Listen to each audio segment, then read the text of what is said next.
6 tentara Ukraina terekam menyerah ke prajurit Rusia di Detsnoye.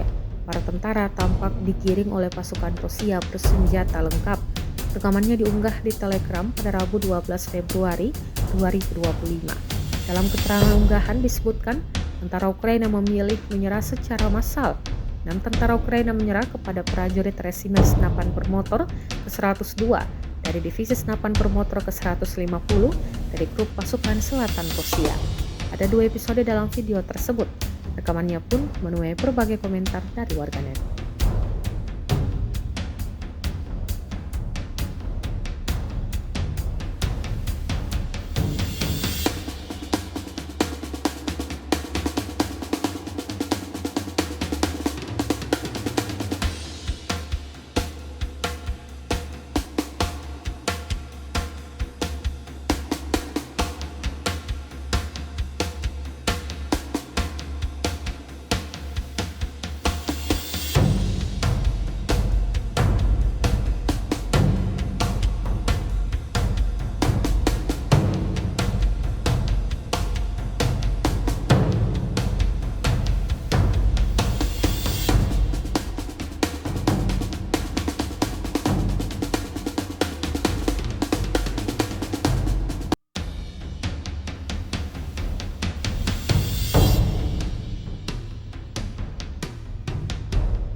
Download Tribun X sekarang, menghadirkan lokal menjadi Indonesia.